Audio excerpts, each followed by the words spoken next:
All right, so welcome to the ninth lecture.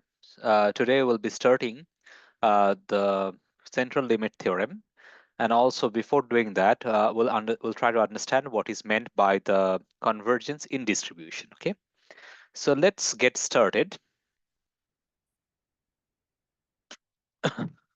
So in the last class we understood what the convergence in probability is. Now today we'll be starting the convergence in distribution. Okay, it's a new concept. So convergence in distribution.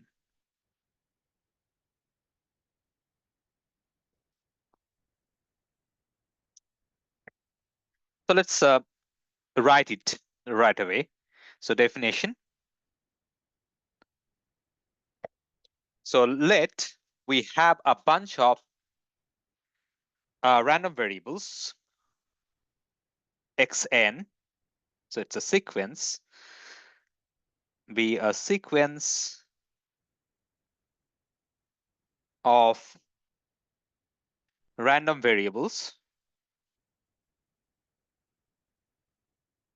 and let x be a random variable.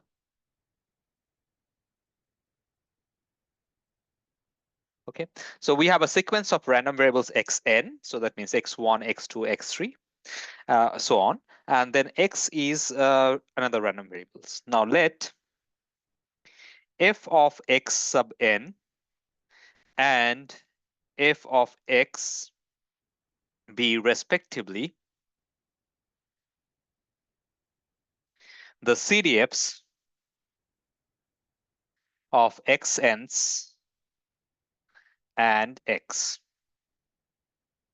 Okay, so we have the CDF of this one. So that means what we mean by that is when I write f of xn of x, so this is a probability of xn less than equal to x. And when I write f of x little x, I really mean probability of x less than x. So that those are the CDFs.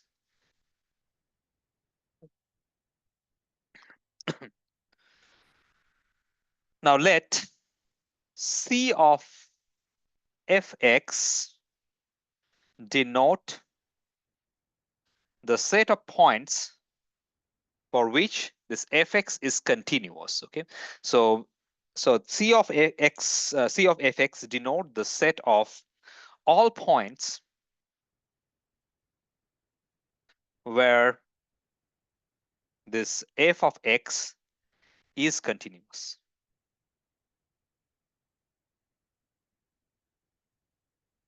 Okay, we say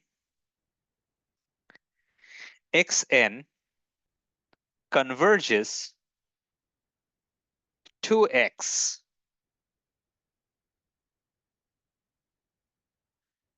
in distribution.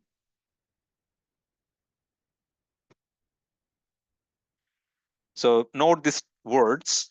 So xn is converging to x in distribution if limit of f of xn of little x is going to f of x for n goes to infinity. Now for which x? For all x, as long as for those x's, this fx x is continuous. So that means we have already defined that set.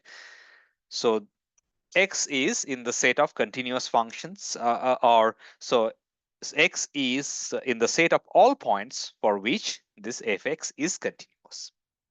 Okay, and also notation for this one. In this case, we write xn converges in distribution. So sometimes it's written as capital D or small d, doesn't matter. So it's the same thing, x.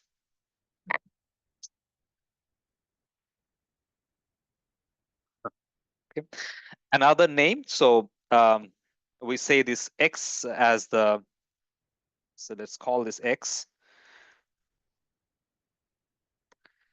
is often called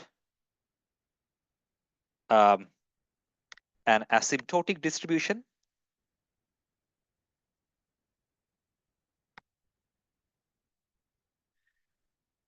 So asymptotic distribution or the limiting distribution of xn's.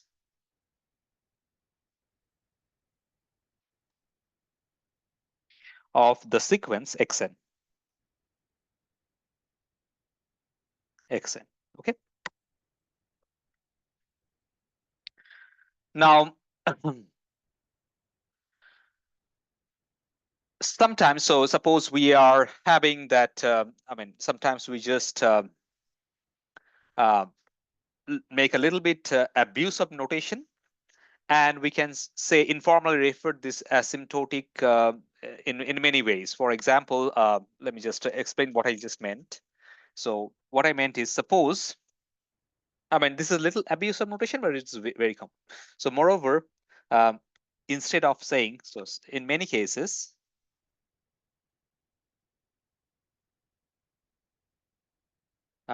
instead of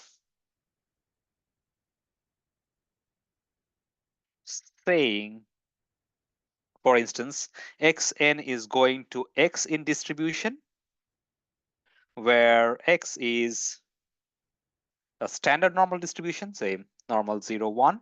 We may also write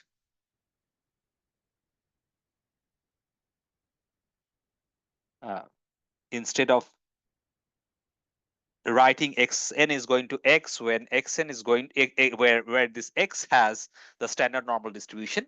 So we may sometime also write that this xn in distribution, it goes to standard normal. Okay, so please note the difference between this one. So here xn is going to some x, which where x has this standard normal distribution. X is not equal to, we don't write x equals this one, right? So x has a x has a distribution which is standard normal. So we sometimes write this way. Okay, so okay, so it means the same thing. Now, um,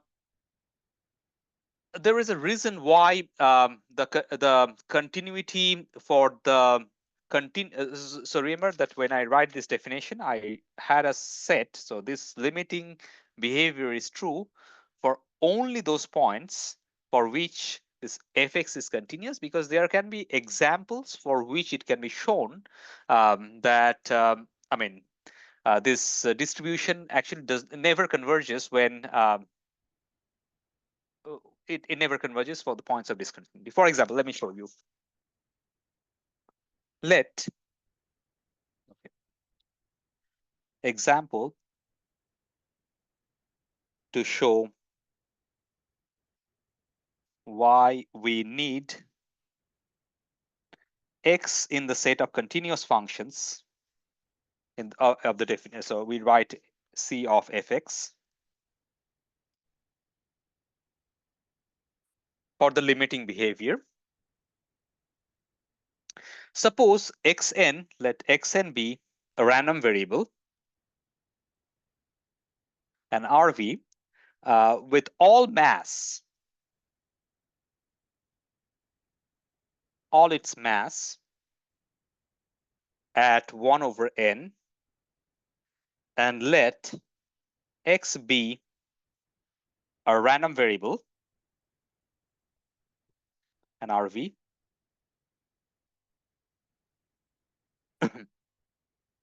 with all its mass at 0. Okay, so we have a bunch of xn's with the mass of, so for example, x1 has a mass at 1, x2 has a mass, so x1 is something like this one. So this is x1. So it has probability 1 at the point 1. If I write x2, once again, it has probability 1 at the point 1/2. And you get the idea. Okay. And what is x? So x is something where the mass is here, right here at 0. Okay, so this is the setup. Okay. Now you can see that um, this, I mean, as n goes to infinity, this thing is moving toward this one. So, I mean, I can write this more formally that what is f of xn? So let's compute this.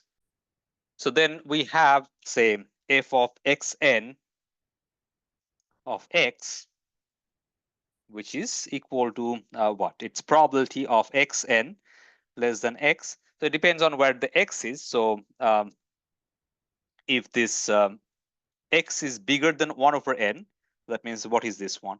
So that means this is equal to, if I can write this in the following way, so this is equal to 1 if x is bigger than 1 over n, right? And it's equal to 0 if x is less than 1 over n, right?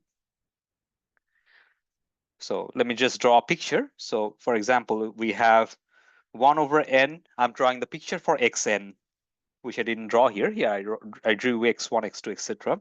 So its probability is 1 here. So it's for the point 1 over n. Okay. So if I take a value x somewhere here, then all the probabilities less than that is 1. And if I take it here, it's 0, right? So clearly this function, you can check that limit n goes to infinity, f of xn x is equal to so basically this function is as n is going to uh, infinity. So this is basically 1 or 0. So 1 and 0. So 1 if x is bigger than 0 and 0 if x is less than 0, right?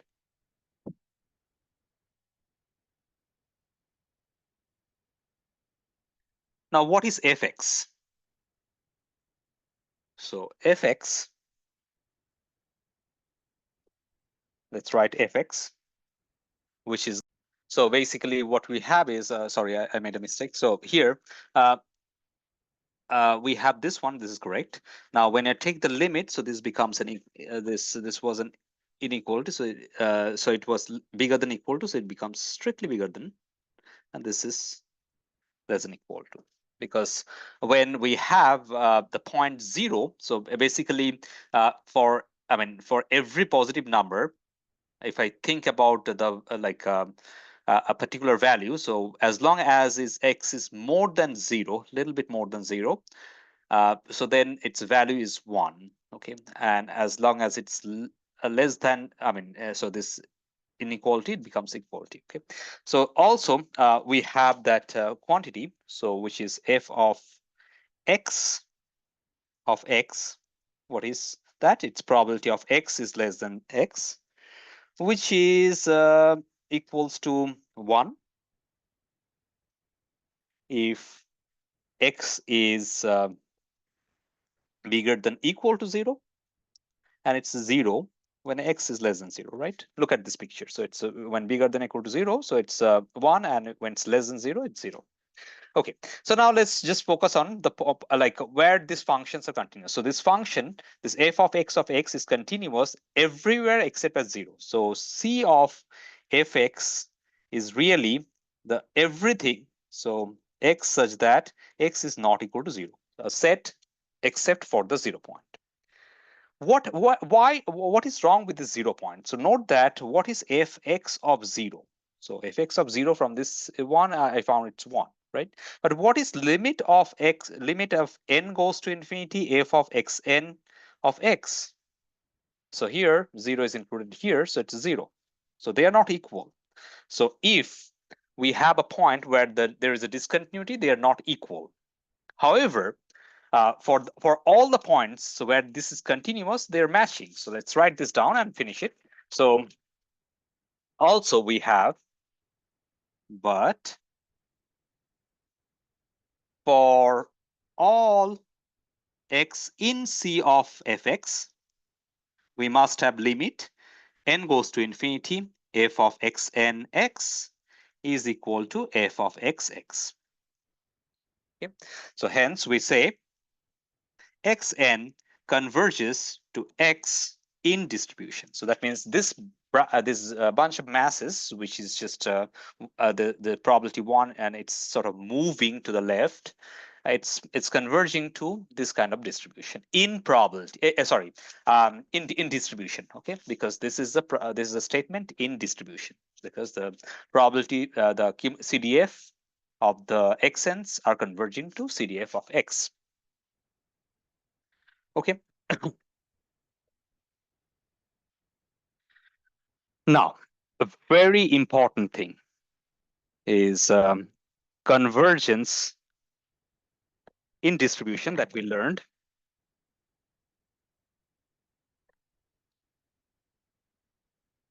Does not imply the convergence in probability.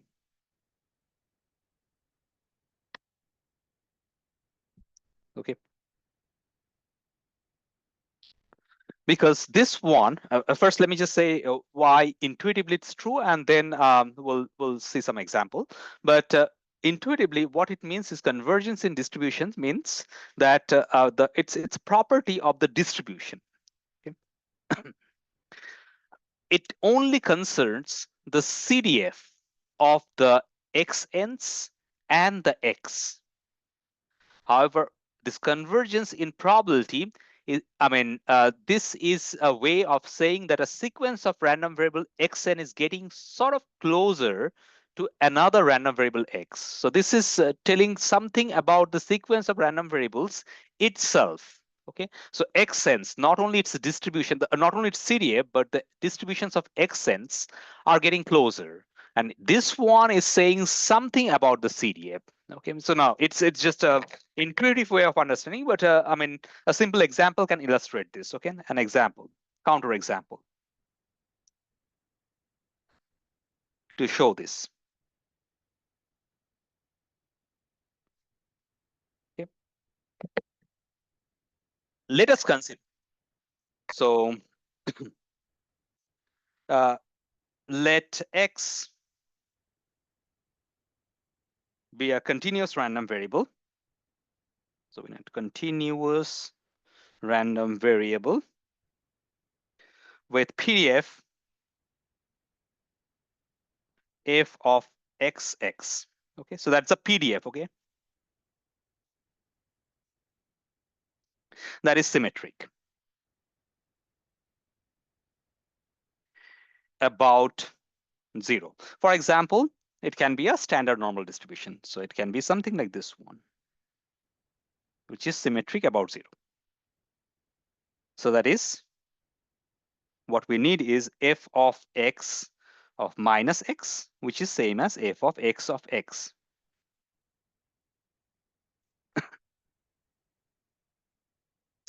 It can be shown, and again, for those who took a prequel of this course, should be able to prove it very quickly. Easy to show. Show that the density of the random variable minus x is also f of x of x. So in other words, if so the random variable minus x and the random variable x will have the same distribution, provided it's symmetric about the 0.0. Okay. Now define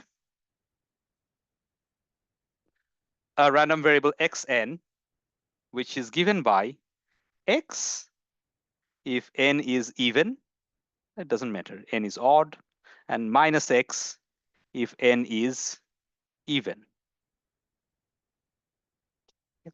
So depending on odd or even, it has this property. Okay. Now, since they have so this minus x and x has the same PDF, consequently, they have the same CDF, right? Because PD is a CD to obtain CDF, what do you do? So in order to obtain, say, f of xn of x, what do? We integrate. We integrate minus infinity to x, f of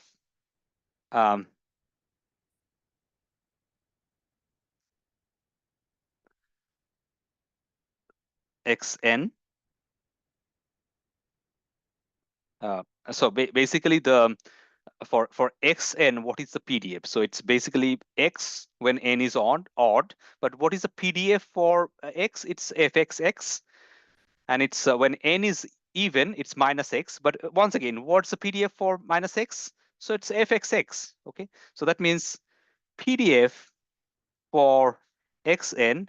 So therefore, PDF for xn is fxx, because in both cases, it's basically f of xx, because x or minus x, they have the same PDF, right? So that means if I write f of xn, so it's nothing but I integrate the PDF to get the CDF. So it's x, let me write du, right?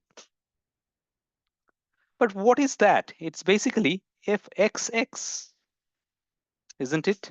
Because if I just look at here to here, so f of xx is this one versus f of xnx is this one. This from here to here, it's coming from all this reasoning. Okay. From here to here, it's definition. Okay. So here to here, I need all this what I discussed, and here to here is definition. Okay. So that means what we really have is f of xn of x is f of xx for every n, right? And hence, so clearly,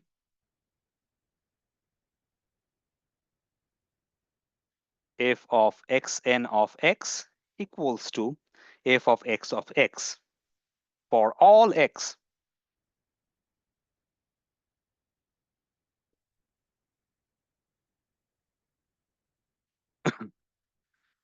Well, what I mean by all x is for all x as long as it's in the support of, I mean, for all x when it's not zero. But again, it's a continuous random variable. So I'm assuming that, let me just write this way, for all x in the support of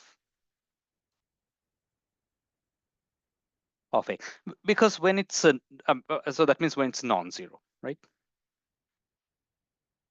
So xn is going to x in distribution by definition. Okay. On the other hand, however, the sequence xn, the way it's defined, it's x if n is odd, it's minus x, it's not n is even. So that means if I go along the sequence, it's never converging to x. It's sort of oscillating between x and minus x, right? So it's, you can think about a number sequence, 1 minus 1, 1 minus 1. It never converges to 1, right? So hence, so on the other hand, the sequence xn never gets close to x. Okay. So xn does not go to x in probability. Okay. Now, this is, you can also even check with the definition that we provided last time, but it's too simple. So we just sort of did it in a hand waving way. But let me know by email if you have any question.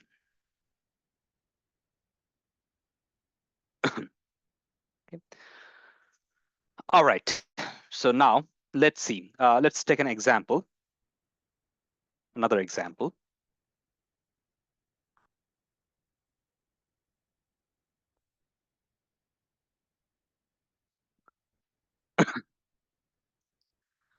So this example would show how the CDF behaves, and let's see. So let xn bar have the CDF given by, so we have a very particular CDF. So fn of little x bar equals minus infinity to x bar. Again, don't worry too much about the CDF form. It's 1 over n square root of 2 pi e to the minus nw squared over 2 dw. Okay. Use a change of variable. So let's use a change of variable. So if I write v equals square root of nw sub a v substitution or u substitution, where I use v equals to square root of nw, then it can be shown that this transforms to so all the so all these w's are changed to v now. So this is going to be square root of n x bar upper limit, and it becomes 1 over square root of 2 pi e to the minus v squared over 2 dv.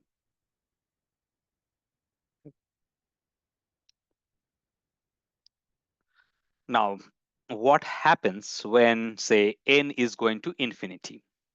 Or so if n goes to infinity, it really depends on, so suppose we are set n to infinity. Now, really speaking, so it depends on the value of x bar. Suppose x bar is positive, then it will be positive infinity. Suppose x bar is 0, then it will be 0. And suppose x bar is a negative number. My first case is x bar positive, then this is positive infinity. Second case is x bar 0, then it's 0. Third case is x bar negative, then it will be minus infinity, right? So then it will be depending on these three things. So it is clear that limit n goes to infinity fn of x bar. Let's see these three cases. So first of all, let's see the case, easiest case. X bar is a negative number. Then it's negative infinity, negative infinity. So that means we are integrating over negative infinity, negative infinity. So the whole thing is 0. So it's 0 if x bar is less than 0. Let's take the another case when x bar is positive. So x bar is positive. You should be recognizing this as the standard normal kernel. So basically, you're integrating the standard normal distribution from minus infinity to infinity. Remember, when x bar is positive and n is going to infinity, this is positive infinity. So you're integrating minus infinity to infinity, the standard normal distribution, so it's 1. Okay, now it's a symmetric distribution. So if this is between minus infinity and 0, so it got to be half. So x bar equals to 0, it's 1/2. So that is my fn of x bar. So the limiting value of this quantity. Okay. So therefore, now let's consider the function. Suppose we consider an fx, which is given by f of x bar equals 0 when x bar is less than 0 and 1 when x bar is bigger than 0. So that means we are matching this. The only difference is here there was an extra point 1/2 when x bar 0. So we are just ignoring that. We are saying that it's 0 when x bar is less than 0 and it's 1 when x bar is bigger than 0. Therefore, what we have is really this limit and equals to this for every point of continuity of fx, because fx is discontinuous at the point 0, right? So if I plot this fx, so if I just plot it, so fx x, I wrote x bar, so let's x bar. So what is that? So when x bar is bigger than equal to 0, so its value is 1. When x bar is less than 0, so there's a hole here at this point, so it's 0. So that's the plot for f of x bar. However, so there is a discontinuity at the point 0. However, at every continuous points, this and this matches, right? So we can say that fn, so this the distribution, the CDF is converging to this one as long as the CDF of something. Okay. So let's write this down. Hence, so the CDF of xn is converging to x, whatever that at every point of continuity of f of x bar. So that means the only point, discontinuous point is 0, right? And hence, so basically,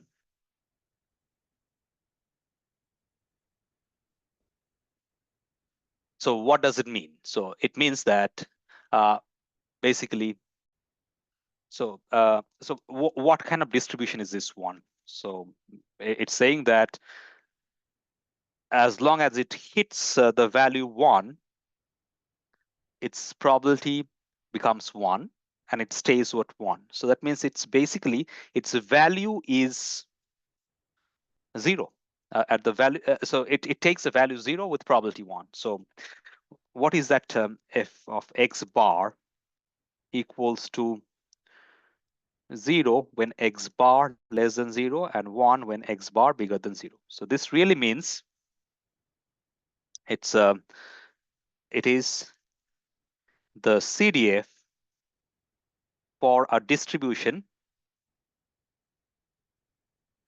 that has probability equals to 1 at x equals to 0. And 0 everywhere else, of course, because it's taking all the mass at 1. So it looks something like this one. So its value is 1 at 0. So that is my x, for which I wrote this fx. Okay. So that means it's a very it's a degenerate distribution. Okay. And its value is at the point 0. It's a probability of x equals to 0 is 1. Okay. So let's and therefore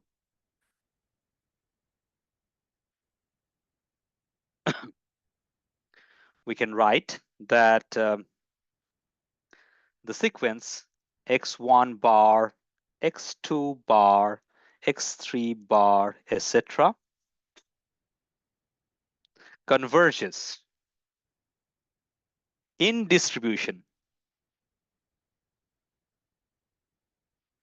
to a random variable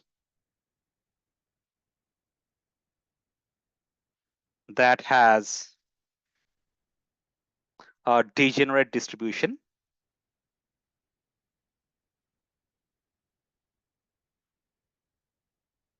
at x bar equals to 0. Remember? So that one, this one, which I drew. This degenerate distribution x at, so degenerate distribution at x equals to 0 means all the mass. So that means that its value with probability 1 is 0. Okay. All right. So we learned. So this example shows how we can compute convergence in distribution, and also we have seen that convergence in distribution does not imply the convergence in probability. Okay.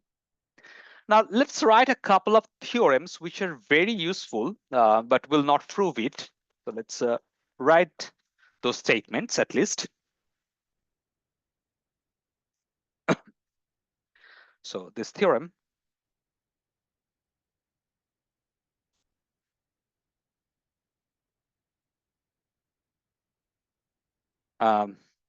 if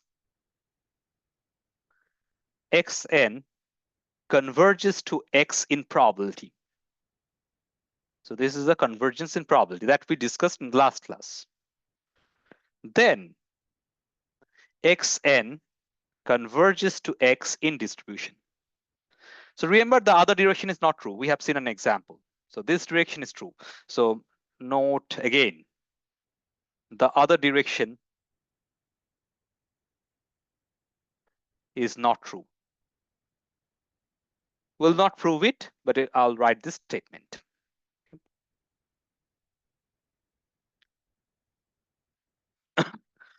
Now, there is another beautiful example.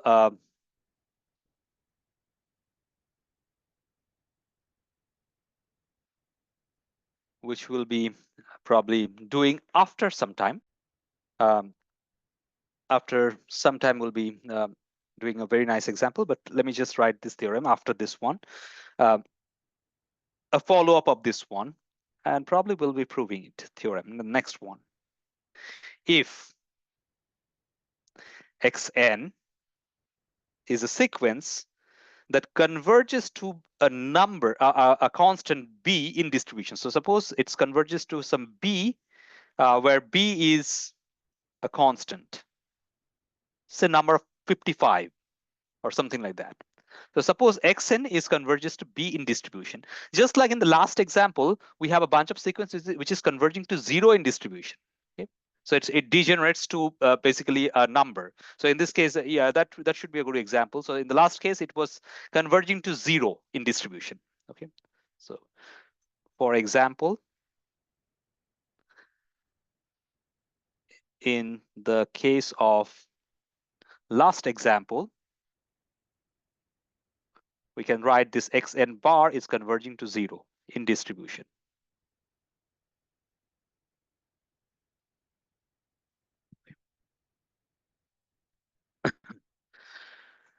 So now, before writing the follow-up, let me just mention one thing.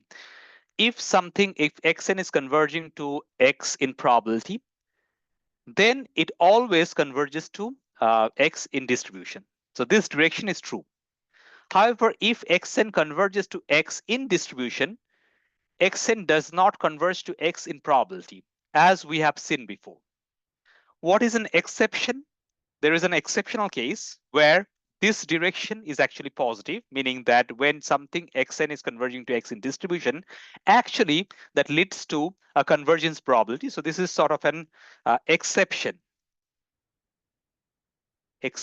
case, which is here. Exceptional case is when xn is converging to a b, where basically it's b is a constant, then the other direction is true. Then, in fact, xn is converging to b in probability. Okay. So this is a very important result, where the other direction is true. But remember that this direction is not in general true. So this direction is not true in general. So here is a caution. So this is only true for this particular case. Okay, let's prove it because it's almost a one line. Okay, so we'll prove it. So let's consider the proof. And that will give you also another review of the convergence probability. So let epsilon bigger than 0 is be given. Then probability of xn minus b less than epsilon. What do you have to show? We are trying to show this is 1. If xn is converging to b in probability, then we want to show that its limiting value as n goes to infinity is 1. But before computing, let's take the limit. Then limit n goes to infinity. Let's compute this one. Okay, now let's write this thing down. So xn minus b is less than epsilon. Absolute value of something less than epsilon. So that really means minus epsilon less than equal to x. So if I just if I just remove the absolute value, it will be a number between positive epsilon and negative epsilon. Okay, so that means which is b minus epsilon less than xn less than b plus epsilon. So that is the equivalent version of this absolute value relation. So let's write it down here. So it's going to be limit n goes to infinity. Probability, I'll just spell it out using this one. So it's plus b minus epsilon less than xn less than b plus epsilon, right? Now this kind of thing, so we have seen before. So probability of, say, if I have, say, I don't know, like maybe a less than x less than b, it can always written as fx of b minus fx of a, right? For two numbers. So here we can do the same thing. So I can write this as limit n goes to infinity And this quantity is basically f of xn of b plus epsilon minus f of xn of b minus epsilon, right? Same. So here is my lower limit. Here is my upper limit. Just look at this example. Okay. Now, what is that? So we know that the distribution is converging so we know that xn is converging to b in distribution, right? So that means in the limit, so I can write this limit as limit n goes to infinity f of xn of b plus epsilon minus limit n goes to infinity f of xn b minus epsilon, isn't it? Now, b plus epsilon is a number which is more than epsilon, more than b. And since xn is converging to b, so that means so basically what is happening is at the point of b, its mass is becoming 1 for x, for the limiting distribution. So since it's given that xn is converging in distribution d, so what happens is this one is b plus epsilon is slightly more than b, and b minus epsilon is slightly less than b. So if you have this CDF, so its value is 1 because it includes 1. Okay? So this limit is 1 versus b minus epsilon is something here, it's 0. So it's really 1. So what we found is, hence, in summary, limit n goes to infinity p of xn minus b less than epsilon is 1. And so xn is converging to b in probability. So that's the definition of so this is the definition of convergence in probability. Okay? And hence, xn is converging to b in probability. So remember, we started off with xn is converging to b in distribution. We proved that xn is converging to b in probability. Okay, so that's a wonderful example so statement that shows that sometime the converse of this one is true also, because this direction is always true. Convergence in probability, always remember convergence distribution. These are the two kind of convergence we have studied in this course. Okay, so far, and I will not go into more details. So we'll just stick to this kind of convergence. So sometimes a set of like a sequence of random variables can converge to x in probability. Sometimes a sequence of random variable xn can converge to x in distribution. Okay, so if it's converging in probability, it always implies that they are converging in distribution, but the other way is not true. We have seen a counter example some time back. However, the other direction is always true, provided this x is a degenerate distribution, meaning that its value is, say, b, a constant. All right. Okay, now let me write so we have done what we need to prove, but after that, so I'll write 3 more results without proof. Okay, and that those are the follow-up of sort of this convergence in distribution. So here is a theorem. We'll not prove it, and actually we wrote this for the case of probability or a convergence in probability 2. So let me just write it. So suppose that xn converges to x in distribution, and yn is converging to y in distribution.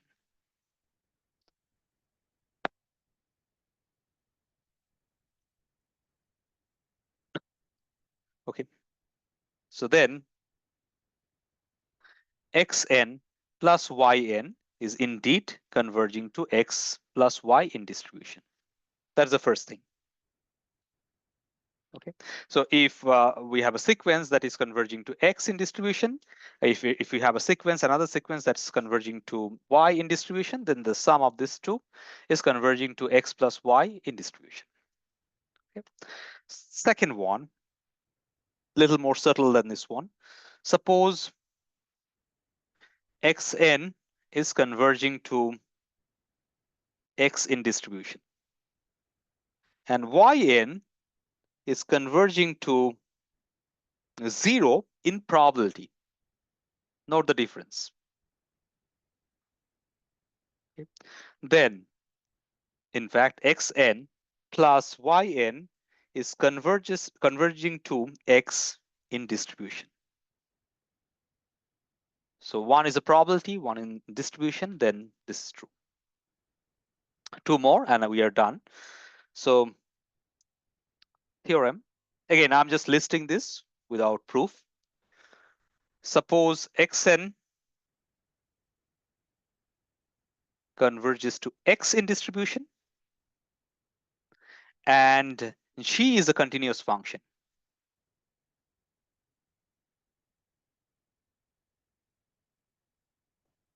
Function on the support of x.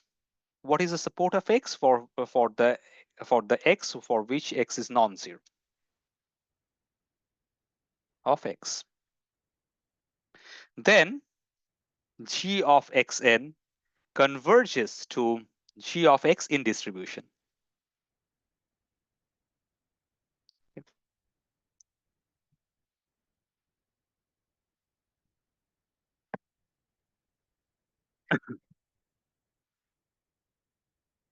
For example, so here, let me just put an example here. So suppose we have a sequence of random variables zn's. Suppose zn follows a standard normal distribution. Okay, and um,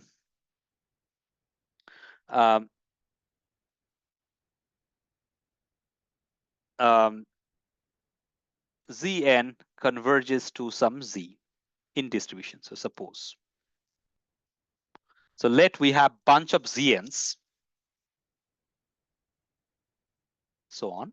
So we have a sequence of Zn's, each follows a standard normal distribution. And suppose we have, actually, I don't,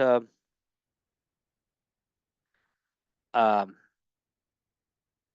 don't need this statement. So suppose we have Zn's, which is any distribution. I just need that they are converging to Z, which is standard normal.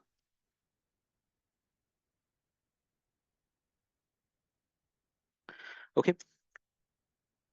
Now we know that the square of a standard normal distribution, it follows a chi-square distribution. So I think we have done it in the previous courses, or I should have also mentioned in the very first lecture. Okay, we know the square of a standard normal distribution, it follows chi-square distribution with degrees of freedom 1.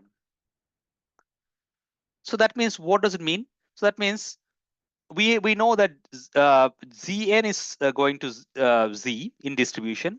Let Gx equals to x squared is a continuous function. We know Gx equals x squared is a continuous function, right? So and it's support like a so G has a support for the x, and therefore we have by the previous theorem G of Zn is converging to D in G of Z, right? What is G of Z? It's Z squared, which is a chi-square distribution, and hence G of Zn is converging in distribution to chi-squared. Okay. So in other words, so and what is G of Zn? So it's Zn squared. So let me just write this way. This is the same thing. So Zn squared is converging to chi-squared. That is G of Zn, right? So if we have bunch of random variables Zn, which is converging to standard normal, the square of those random variables would converge to a chi-square distribution. We obtained this result for the previous theorem. Also, please note that we are using a very important fact that the square of a standard normal distribution is a chi-square distribution with the degrees of freedom 1.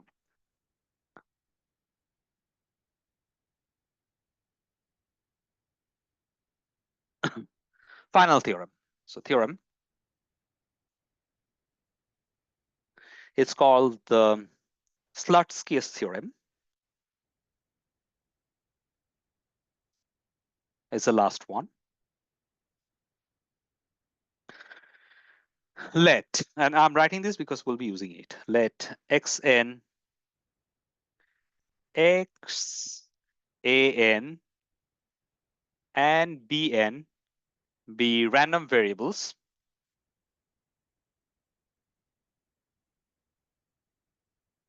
variables and let A and B be constants. Okay. So we have four random variables, xn, x, an, and bn. So these are the random variables. And then we have two constants, a and b. Okay. Then I'll construct a combination an plus bn x. Sorry, I forgot to write the statement. If now let's show where everything is converging. So suppose we have we know that xn is converging in distribution to x, and then an is converging in probability to little a, bn is converging in probability to little b. So that means they are converging to something which is a degenerated like a random variable. They're constants. And then x an plus bn xn is converging to a plus bx in distribution. Okay. Note that an is converging to a in probability, bn is converging to b in probability.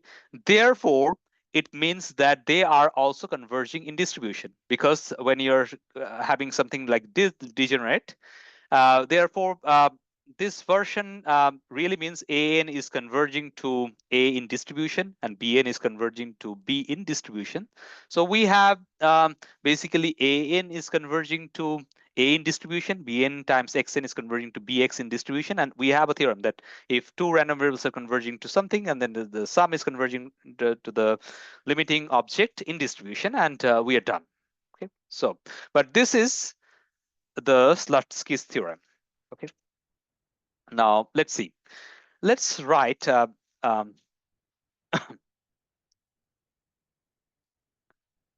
one important example based on this one. So here is an example.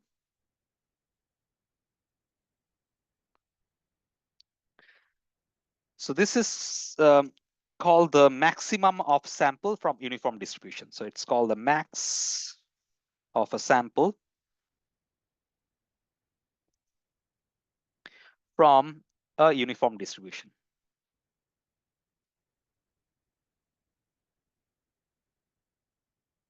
Okay. Now, how does it go? So it goes like this. So suppose that x1, x2, xn, so we have bunch of random variables. So is a random sample from a uniform 0 theta distribution. What is a uniform 0 theta distribution? You recall. So basically we have theta here, 0 here. So what is the height? It's 1 over theta. Okay. So we have a sample from x1, x2, xn from there. Okay. Now the problem is, suppose we don't know what that theta is. So suppose theta is unknown. Okay. What is an intuitive way of approximating this theta? So we have bunch of samples from this. Maybe we get various numbers.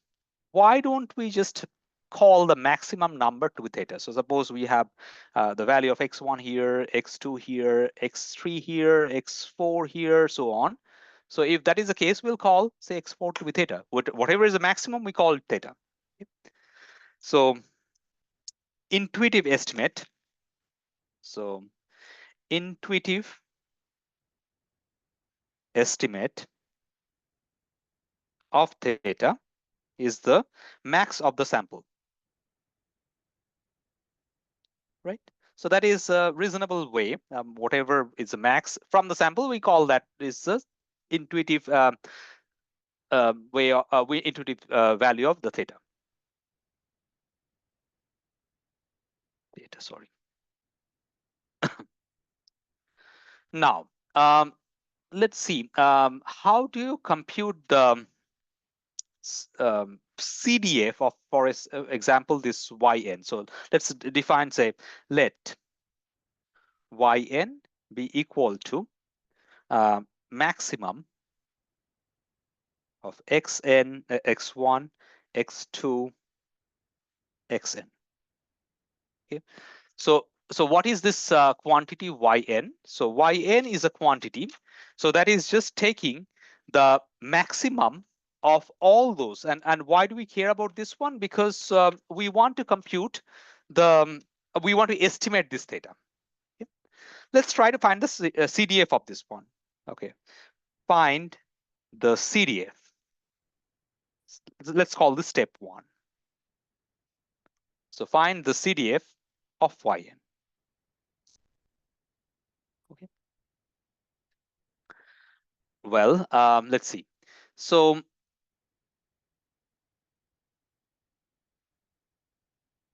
if we compute, if we know that the CDFs of this x1, x2, xn, so let's we already know the CDFs, so let's write it down.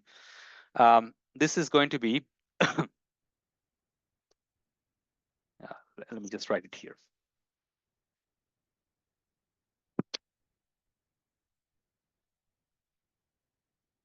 What we have is the CDF of xi's. So xi's are I from 1, 2, 3, so on. So they are actually from the IID, right? They are the samples. So they are from the uniform distribution.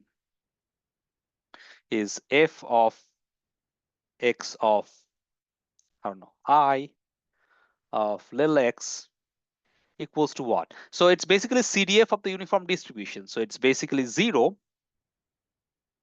if x is less than or equal to 0. And this is equal to x over theta if x is between 0 and theta.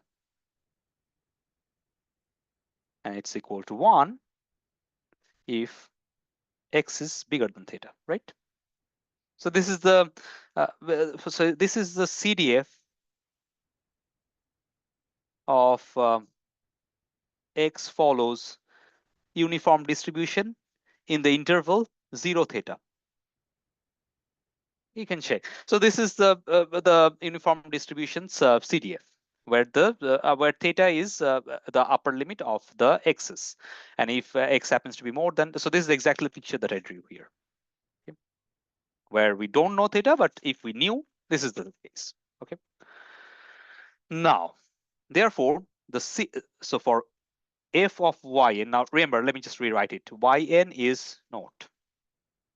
Yn is just the max of x1, x2, etc., xn for the sample.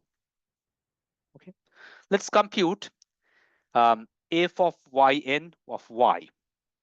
What is that? So this is really probability of yn is less than y.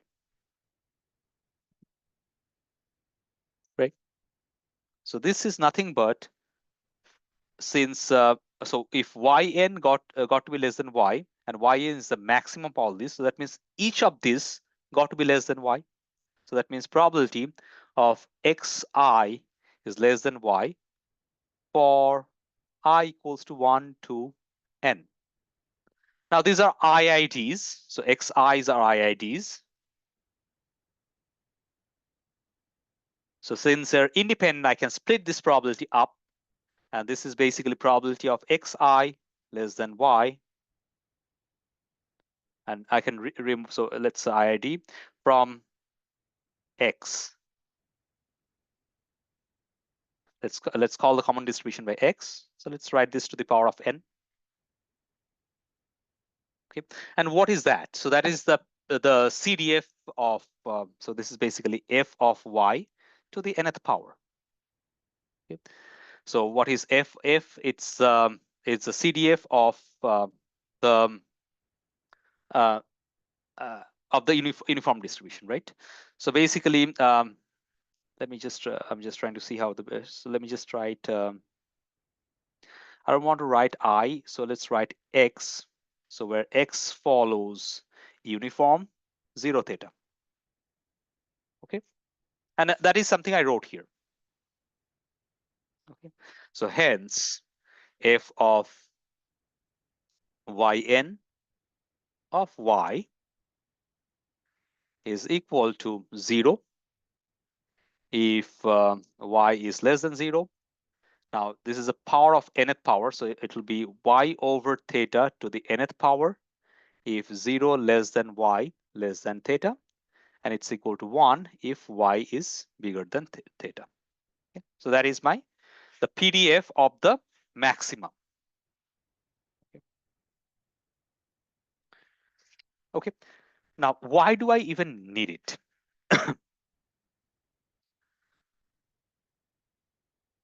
From this CDF, we can compute the PDF of yn, right? So let's see. So if I want to compute, so let's see where this yn is converging to. So now if I take the limit, so let's see where it goes. So limit, say n goes to infinity. So f of yn of y. So essentially what we have is basically y over theta is a fraction, which is less than 1.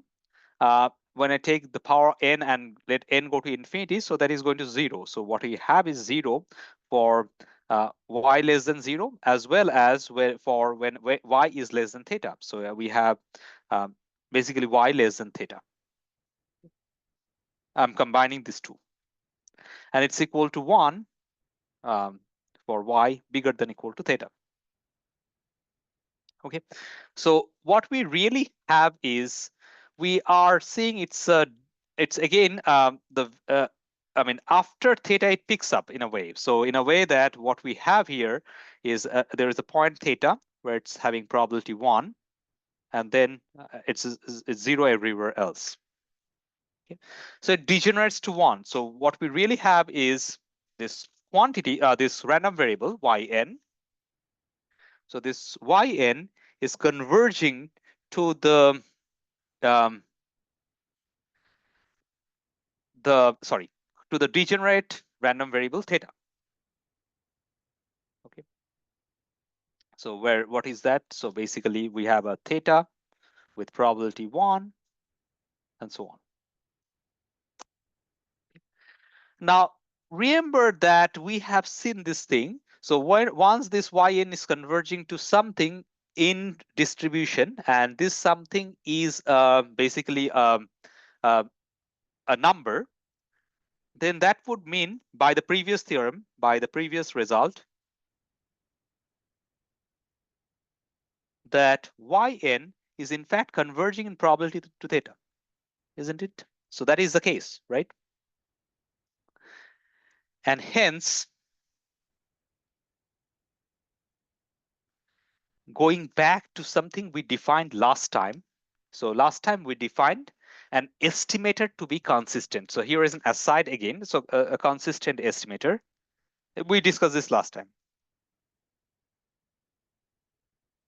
We said that, so I'll not write in details, but if we have some Tn, which is an estimator, which is converging in probability to P, converging in probability to theta, then we say that Tn is consistent estimator of theta. Okay, that is something we said, and hence we can say that yn is a consistent estimator of theta, right? So therefore, hence yn, we have this same criteria satisfied, is a consistent estimator of theta.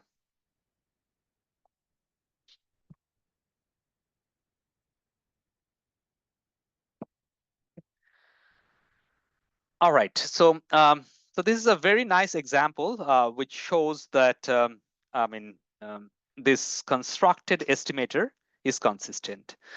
The reason I'm trying to put it here is what about the biasness? So what about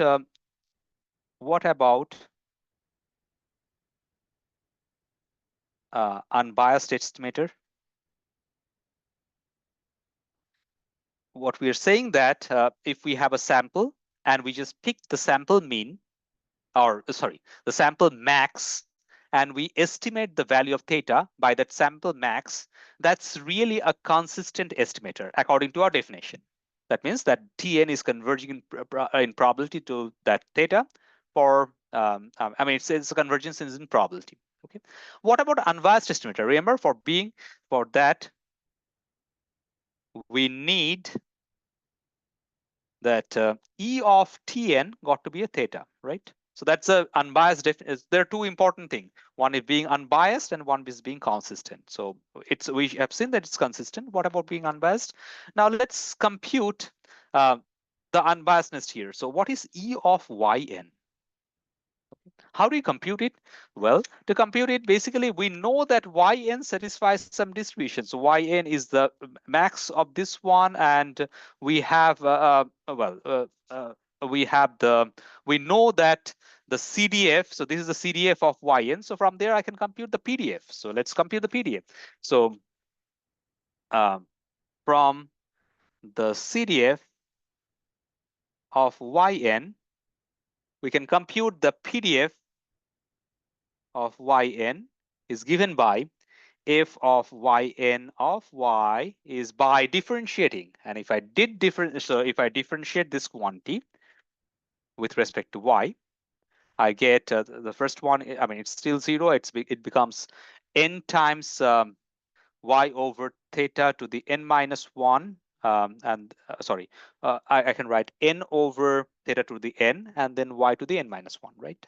And otherwise, for this one, it's 0. So basically, what we have is, it's very easy. So it's n over theta to the n, t to the n minus 1, 0 less than t less than theta, and it's 0 otherwise,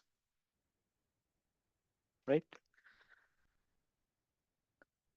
By the way, I completely forgot that I wrote a step 1 somewhere, right? So this was my step 1 where we are trying to compute the CDF of Yn. So if I call the step 1, so here what I really meant is, so this is step 1 is complete. So this is the step 2.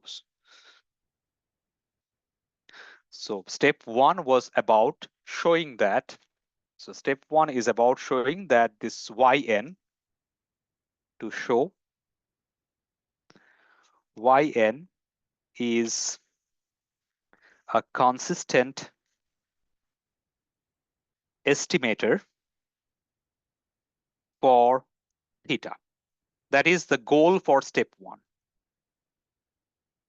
Okay. So that was the goal for the step 1, what we have done so far. Now step 2 is for the unbiasedness. We are trying to see if it's biased or unbiased. For that, we found the CDF of Yn. So we had this CDF of Yn we wrote before, and we differentiate that to compute the PDF, right? Now, how do you compute the expectation? So, well, its expectation is basically we integrate, right? So it's basically integration of minus infinity to infinity. And then I need the values of Yn. So it's basically, sorry, there is no t, it's y. It's y to the n minus 1 for y between 0 and theta. Okay, so what I do, it's y times the PDF, which is f of Yn of y dy. So basically between 0 and theta, it's meaningful. Everywhere else it's 0. So it's basically 0 to theta. And then we have y times n over theta to the n, y to the n minus 1 dy, right? If you compute this, so we have y to the n plus 1, right? So it's basically y to the n. There is y and there is y to the n minus 1. So if you combine this, we have y to the n. So we have y to the n plus 1 over n plus 1. So there is a term of n plus 1. There is a term of n plus 1. And then there we have so we have y to the n plus 1, and that is replaced by theta, so it's just theta. Or if you don't like this computation, just compute it. It's a very simple definite integration. So you can find this value from there. Okay, so this is my E of yn, right? Now, if that is the case, is this biased or unbiased? So that means we found at the end of step 2, E of yn is, really speaking, it's n plus 1, sorry, n over n plus 1 times theta. Okay. If it is a biased, what do you expect to? If it's unbiased, we expect E of yn to be theta, but it has this n over n plus 1 attached to it, and hence yn is a biased estimator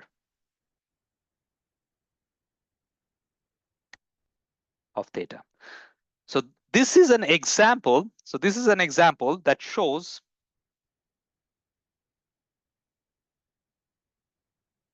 of a biased but consistent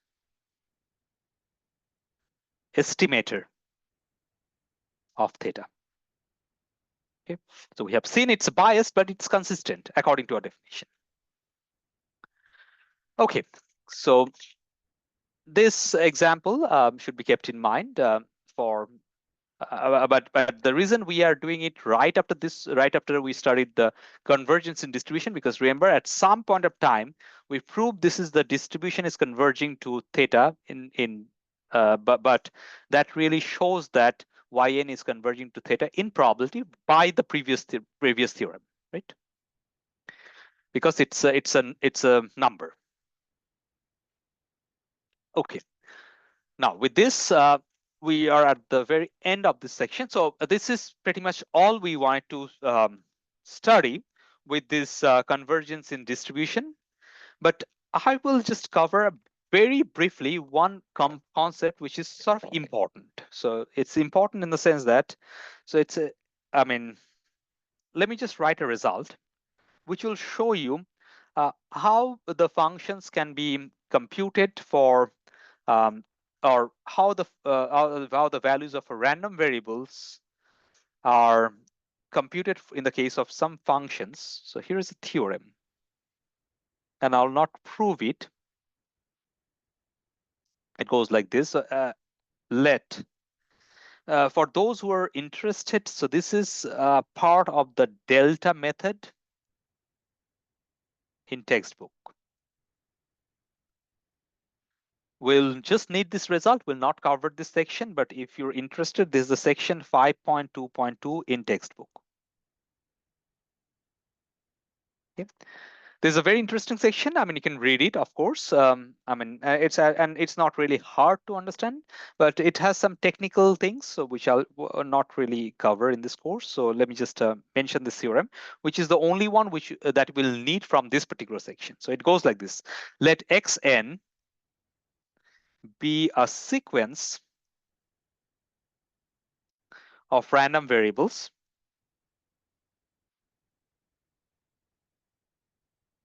such that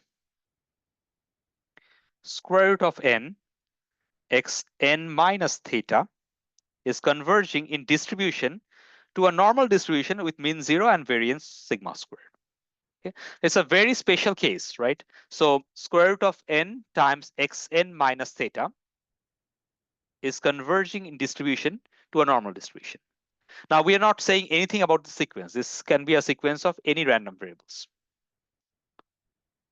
Suppose there is a function, the function gx is differentiable at theta. What is this theta? This theta. Okay. And g prime of theta is not 0. Then here's a big conclusion. Then that's it pretty much. Then square root of n. Now I'll replace all the random variables by g of xn, right? So g of xn minus this theta is replaced by g of theta is converging in distribution to normal. Mean is still 0. Now look at the variance. Variance is sigma squared. And then we have g prime of theta squared. So this result shows that if I just replace this xn, so xn is replaced by g of xn, theta is replaced by g of theta, then this quantity is converging in distribution to a normal distribution with mean 0 and variance sigma squared. This is multiplied. Okay, so there is not sigma squared as a function. It's sigma squared multiplied by g prime theta squared.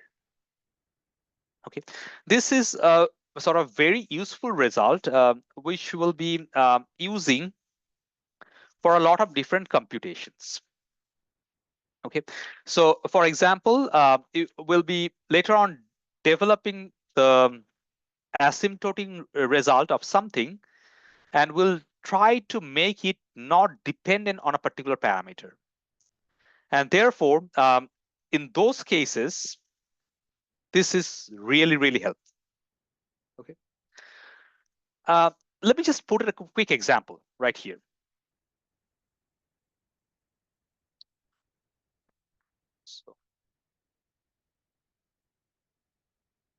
So here is an example. So this is from actually from one of the follow-up sections, which we did not study yet. I'm just thinking if we should do it after the central limit theorem, but I want to give you an idea of how it works as well. So suppose, let me just put it here. So here is an example. Suppose, say x1, x2, xn is a random sample. That we understand, right?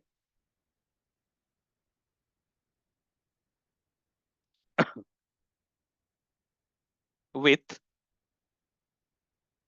E of x. What is x? So they are IID with, say, the x distribution. So suppose E of x is a beta and variance of x, say beta squared. Okay. If, now look at this result. It says that if square root of n xn minus theta, it converges to this one. So suppose we are assuming that if square root of n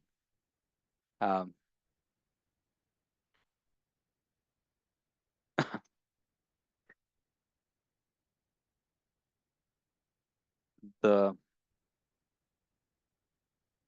x bar, this is a sample mean, minus beta, so if is converging to, and by the way, all the convergences here are in distribution. Okay, so these are not really convergence in probability. These are the convergence in this, whatever we studied in this section. So if this is converging to normal 0 beta squared,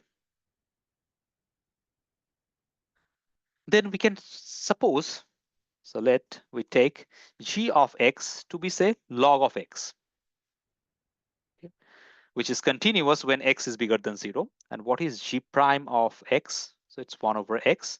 And therefore, g prime of beta is 1 over beta, right? Now, can I say then by the last theorem? What is the last theorem?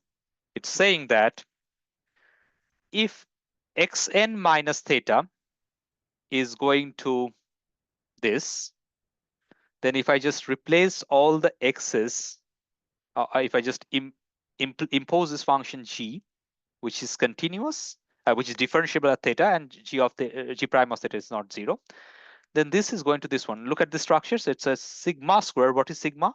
So that is the initial standard normal distributions sigma square. So in our case, it's beta squared.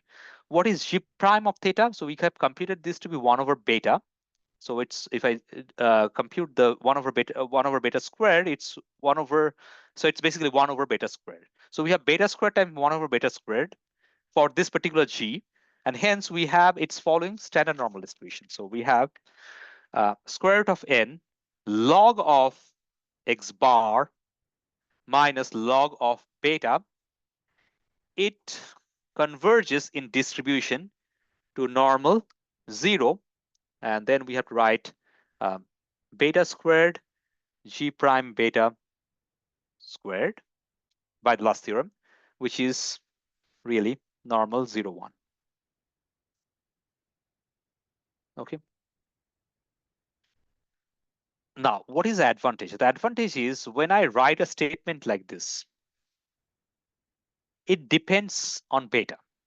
Okay, so this beta, which is a variance of this x. So, I mean,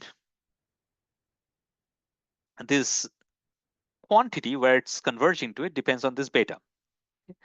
But suppose I want to make it independent of that parameter. Because beta we may not know even to start off with. And therefore, if we don't know it and somehow we computed this one, look at this one. So wherever it's converging to, it's independent of beta. Okay, so this is somehow we are making it free of beta by this transformation. So we are using this transformation to make it free of beta. Once again, this is a little early because next class we'll be doing some examples. We'll be actually formally starting the central limit theorem, and then we'll be doing some example which will illustrate this point a little bit in more clearer terms. Okay?